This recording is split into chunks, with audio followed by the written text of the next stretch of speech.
되게 주도 면밀하게 물어봐야 되는 게 주택 건축이고요. 결국 건축은 자재 싸움은 아니에요. 생활을 어떻게 설계하느냐에 따라서 문제거든요.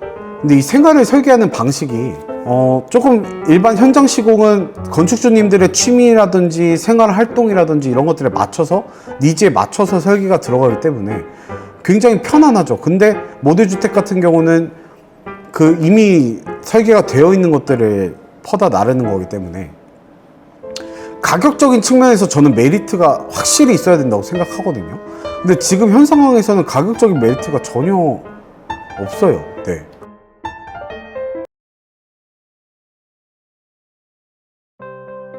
그와 더불어서 많은 모듈주택 업체들이 운송비와 설치비는 또 별도로 받고 있습니다. 대부분의 그 모듈주택 업체 공장이 경기도권에 예를 들면 경기도 화성에 있다고 가정했을 때 100km를 운송했을 때 드는 비용이 적은 업체는 100만원, 많은 업체는 150만원까지 부르고 있었습니다. 그리고 설치비 또한 별도로 받는 업체들이 많았는데요. 설치비는 대략 한 3일 정도 걸린다고 하고 하루당 한 150만원 정도의 금액을 또 따로 받고 있었습니다. 그뿐만 아니라 이 상차, 하차할 때 크레인 비용을 이제 두 곳에서 받게 돼서 60에서 65만원 정도가 이제 크레인 비용인데 이마저도 마진을 태워서 한 70에서 75만원이라고 말하는 업체들도 있었습니다. 그래서 100km 기준으로 약 한 800에서 1000만원 정도가 또 추가적으로 들어가는 견적이라고 할 수 있습니다. 그런데 제가 가장 충격을 받았던 건 추가 견적은 사실 저도 어느 정도 예상을 하고 있었는데 이뿐만 아니라 이 가격에 어울리지 않는 구성이 저는 가장 큰 충격이었습니다.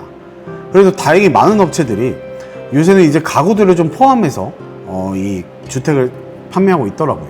이를테면 신발장이라든지 붙박이장, 주방 가구들은 거의 대부분 업체들이 포함되고 있었습니다. 저희 업체를 예로 들면 저희 업체 같은 경우는 건축주님들의 취미, 낚시를 좋아한다든지 강아지를 키운다든지 본인은 겨울철 옷이 많아서 긴 장이 필요한다든지 이러한 것들을 가구 미팅을 통해서 좀 건축주님들이 원하는 니즈에 맞는 가구들을 좀 설계해서 넣어드리는 편이고, 이 모듈주택의 조금 단점이라고 볼 수 있는 거는 여러분들이 사용하고 싶은 가전이라든지 그 다음 좀 필요한 가구를 바꾸는데 또 돈이 든다는 것입니다. 자, 일단 그 모듈주택의 단열 구성을 좀 설명을 드려야겠죠. 제가 이제 스케치업 프로그램을 이용해서 좀 자세히 비교해보고자 틀었습니다. 3D로 이런 식으로 제가 좀 상세하게 설명을 해드릴 거예요. 일단 설치 기간은 제가 안 적어드렸는데 설치 기간 같은 경우는 모듈주택 같은 경우가 인허가 이후에 한 달 정도 운송까지 소요가 된다고 하고, 저희 오브젝티프 기준으로 현장 시공은 한 달 반 정도 소요됩니다. 착공 신고 이후에 4가지 다 마찬가지고요. 네, 일단 A사의 가격은 6,400만원이고 구조는 목조예요. B사는 8,900만원, C사는 1억 90만원, 오브젝티프는 1억 500만원입니다. 15평형 기준으로. 일단 구조 자체는 이 세 군데는 철골을 지금 사용하고 있고요. 이쪽은 목조예요. 목조가 아무래도 좀 저렴하죠. 단열재가 좀 중요하죠. 단열재가 어떤 단열재가 들어가는지 좀 중요한데, A사 같은 경우는 단열재는 이제 안쪽에 그라수를 대고 바깥쪽에 투습 방수제를 하나 댄다고 합니다. 그리고 이 바깥쪽으로 OSB 합판이 하나 붙을 거예요.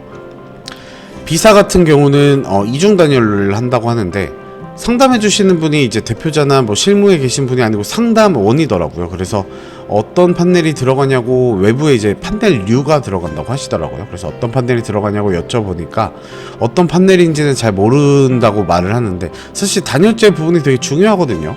이걸 좀 알고 계셔야 될 것 같습니다. 건축주님들이라도 좀 한번 자세히 물어보시고 한번 공부해 보세요. 어떤 게 좋은지. 안쪽에는 그린비바라는 스펀지 형태의 단열재가 들어간다고 해요. 요새는 워낙 단열재들이 많이 나와서 이런 식으로 이중 단열을 한다고 하고, 이제 C사 같은 경우는 단열재가 하나 들어간다고 합니다. 저희와 마찬가지로 EPS 판넬이 들어가는데, 이 EPS 판넬 같은 경우는 중불연재, 난연재, 그 다음 두께도 가장 중요한데, 이제 두께가 몇 밀리냐고 여쭤보니 두께는 말씀을 안 해주셨습니다. 그래서 일단 임의로 중부 지역에서 통과를 하려면 저희 같은 경우에는 225mm를 쓰는데, 이 C사도 아마 마찬가지일 거라고 생각을 합니다. 이제 저희 오브젝티프 같은 경우는 3중 단열이 들어갑니다. 외단열재 50mm랑 225mm 중불연재 EPS 판넬이 들어가고, 그 다음에 50에서 100mm 정도 이 아연각관을 꽉 채우는 경질 우레탄 폼으로 이제 채워지게 되는데, 이렇게 면밀하게 단열을 해놔야 결로 현상이라든지 이런 것들이 안 생기거든요.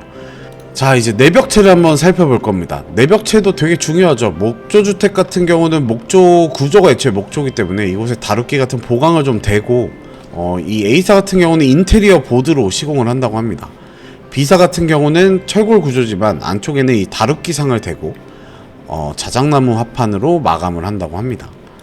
C사 같은 경우도 마찬가지로 이 아연각관 앞에다가 다루기를 대고, C사는 인테리어 보드를 시공하고 있네요. 인테리어 보드로 시공을 한다고 합니다. 다 이제 3개 다 한 장씩만 들어갑니다. 오브젝티프 같은 경우는 지금 방금 지으면서 봤다시피 저희는 이제 금속 스터드를 대고 이 앞에 합판, 이 앞에 석고보드, 뭐 어느 부분에서는 석고보드 2장이 쳐지기도 하는데, 주로 이제 TV가 달린다든지 뭐 가구가 달린다든지 장식물이 달리는 위치는 고려해서 안에 합판 보강을 해드립니다. 저희는 이렇게 2장이 들어가고, 이제 3군데 같은 경우는 이제 1장씩 들어가는데, 이것도 굉장히 중요해요. 1장씩 들어가면 아무래도 벽체가 조금 약하거든요.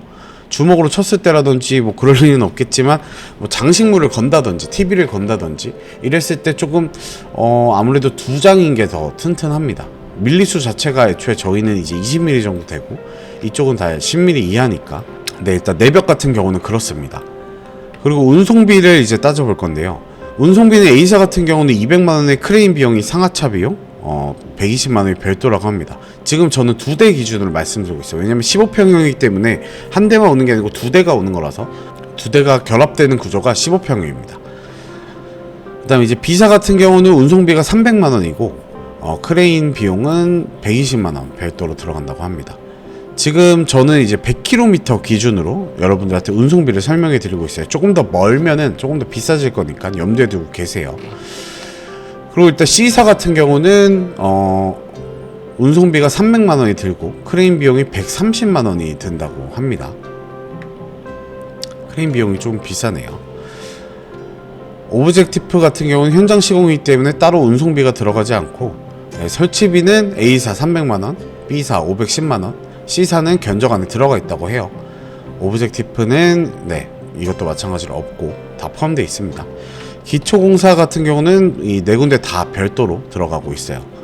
근데 이제 C사 같은 경우는 제가 저번에 설명드린 2200만원 정도로 15평형 기준. 그래서 총 가격은 A사 같은 경우가 7020만원, 이제 B사가 9830만원, C사가 1억 520만원, 오브젝티프는 1억 500만원. 저희 같은 경우는 추가적으로 들어가는 건 없어요. 가전을 제외해서 주택에 들어가는 거는 거의 모두 다 들어가 있기 때문에 별도로 들어가는 비용은 없습니다. 근데 제가 이걸 총액이라고 쓰지 않은 이유는 이 외에도 아마 또 추가적으로 들어가는 것들이 있을 수도 있습니다.